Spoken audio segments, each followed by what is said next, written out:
The list.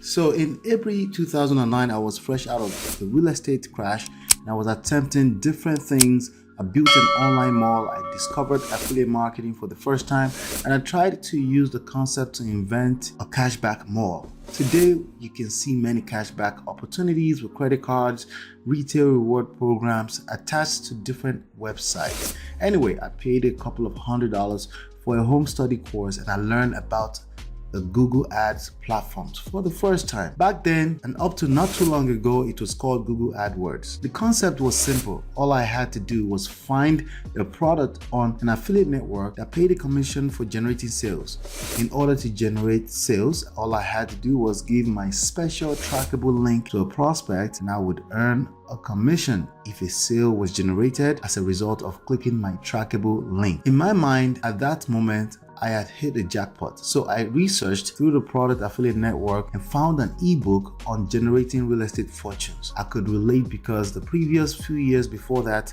was my life, real estate. I decided to set up my first Google AdWords campaign, and in about 5 minutes, Google had charged my credit card for $700. A $47 sales was generated. I panicked and I turned the damn campaign off immediately. So let's do the math. $700 minus $47 is equal to $653 in net loss. But also, I generated the $1 million lesson that I'm about to share with you right now. I've used it so many times since then as a guide whenever I'm setting up any type of campaign, especially with digital marketing. In the last chapter, we discussed the system, inputs, tools, techniques, processes, and outputs. We talked about how important it is to build a campaign in a self-sustainable way so that you do not have to be a slave to making it work. To a large extent, humans are still needed to test, run, and scale successful digital marketing campaigns. But ideally, you want to set it up in a way that humans are only needed for the setup and data analysis for scaling growth. And with humans in this respect, I'm not talking about the human prospects or audience to the campaign. I'm talking about the digital marketer or the entrepreneur seeking to build the audience and subsequently sales generation for a business. We discussed the fact that many tools are available in the marketplace for digital marketing. In fact, the majority of them will be described as systems. And frankly, they are all systems in their own right as long as input, a process, and an output are identifiable.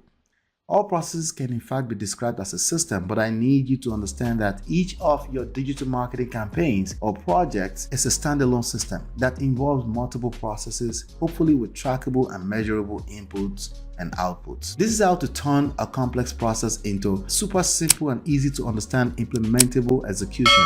If I come to you and ask you to break down a brand awareness campaign for a new version of the Toyota Highlander on the Meta or Facebook advertising platform, you can now draw a plan on a piece of paper in effort to understand what the inputs and the outputs would be, what resources are available, and what are the desired outcomes of the campaign. It's a mindset shift. In addition to that, you will increase the chances of better outputs from the campaign just for having a plan. But there's a major problem. The gentleman who was the actual instructor of the Google AdWords home study course actually described different types of campaigns. He talked about the first one, which is a sales generation campaign. It involved setting up a campaign that landed on a sales presentation page as soon as you click the ad in the search engine results page, the SERP. In digital marketing, there is something called the bounce. What is the bounce? A bounce happens when a user clicks a marketing message to land into your website, but the landing page is the only page they viewed. In real life, they typically don't like what they see and they click the back button to go back to the SERP. So when you set up a campaign with traffic or clicks as the objective, a bounce means you just lost money, equivalent to the cost of that one click. The ultimate objective is to create sales, right? What are the chances that a sale will be generated from any given click on your ad? From decade-long experience, it's 10% or less, no matter how good your sales copy is. So how did I end up with a $700 bill and a $47 sale, which entitled me to only 50% commission, $23.50 by the way? I generated tons of clicks and the majority of them turned out to be a bounce for many possible reasons. Each one of the clicks cost me a certain amount of money. For the sake of simplicity, let's assume that each click cost me $1.07. So that means $700 divided by $1.07, 654 clicks on the ad generated that $700 bill. After 5 minutes, minutes, only one sale was generated. That would be one sale divided by 654 clicks and then multiplied by 100%. That's equal to 0.15% sales per click rate. At that rate, how long will it take to break even if I ever do? As you can see, I am probably better off building a business the traditional route. The second type of campaign that the instructor shared in the home study course was a list building campaign. In this type of campaign, the ultimate objective is no longer sales. Okay, it is sales for the business, but not just sales.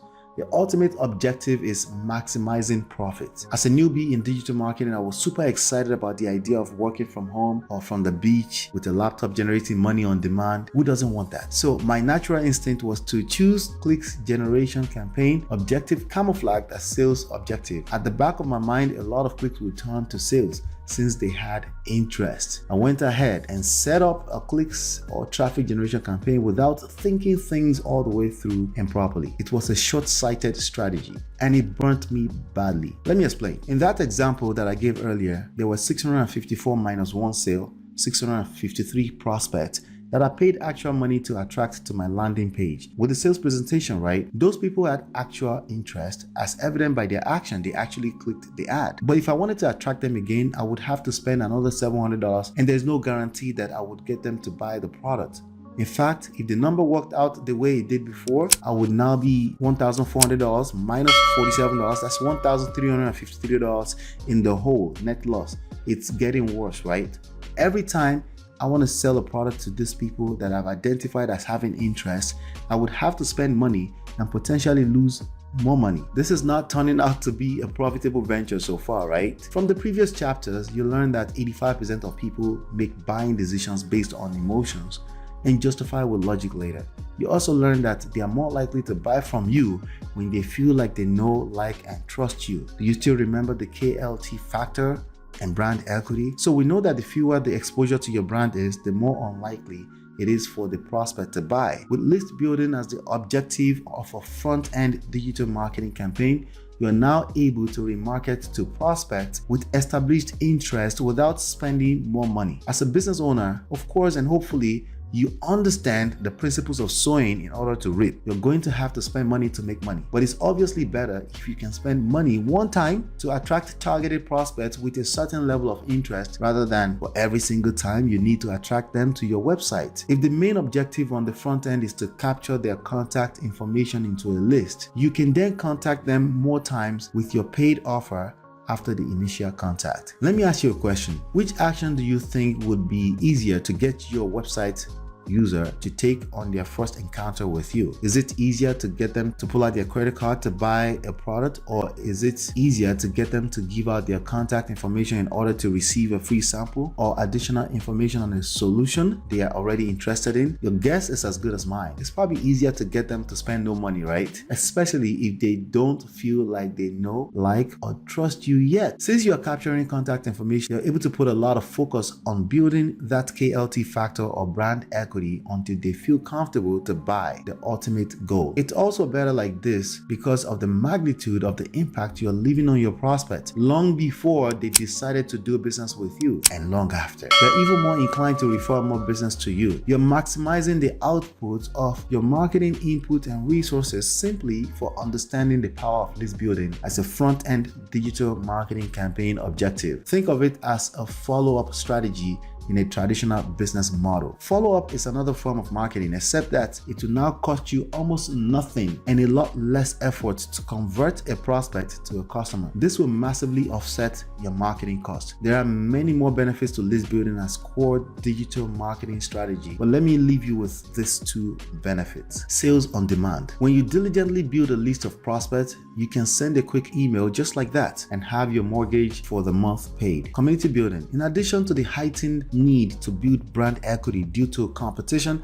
it's almost important to build a community around your business. List building makes it super simple to drive prospects into a discussion group where you can even get better opportunities to develop new ideas into more products. The first step to list building is to find and create a free and valuable offer. This book is an example of a free offer that we use to generate leads and build our list. As we were marketing this book to 17 million people to download for free, this comment was left on one of the ads. Just think, who would pay for an advert? and then give you something for free. Scammers are clever people. And this was my reply. False. People who created value, like a book that you probably would never create, and use it to generate leads for potentially more business, aka opportunity to give more value. Why are you triggered by the idea of people making money? You should see a therapist. The book is free, and that's that. Drink some water. Now, that was a little harsh for a reply. I guess that person caught me on a good day, because we generally delete negative comments. It's just pointless to reply to people who have made up their mind not to do business with you. But you get the gist. It might be a product sample that you're offering your target audience. It's free, and they get to have a taste of enjoying your product or services. You might have seen examples of products being offered in exchange for just the cost of shipping.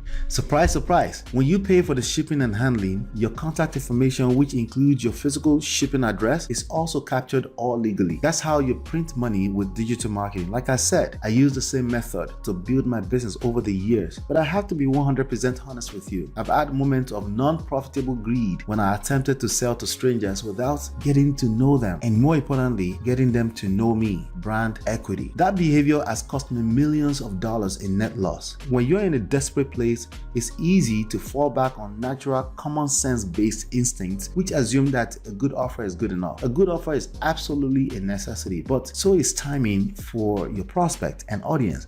It's not always the right time for your prospect, but you must set up and position your digital marketing campaigns in a way that the timing is always right for your campaigns to sell to a prospect who is ready to buy. Go to your favorite social media platform and click on one of the ads you see. They typically have sponsored as a label next to them. What that means is that someone is paying money to the platform to target you with an offer. Click on about 10 ads and observe how they attempt to capture your contact information, email, phone number, physical address, etc. Also, pay attention to what type of free offer they're exchanging for it. Make sure it's not a brand that you've seen before, because that most likely wouldn't be a first time or front end exposure ad. It's probably a remarketing campaign. Speaking of remarketing campaigns, in recent years, you can capture people into an ad platform custom audiences once they take certain actions or engage with your ad. Although I wouldn't count on just that as a form of list building, but it's doable if your marketing budget is big enough for that type of risk. However, if you lose that ad account, which can happen, you might lose the opportunity to be able to market to the audiences you built in it. That's costly. By the way, we use the same system I mentioned in the last chapter for list building. You can check it out at www.myempirepro.com/list building. The ultimate goal here is not just to make sales, but to maximize profit. Some of the easiest sales you will make will be from existing customers.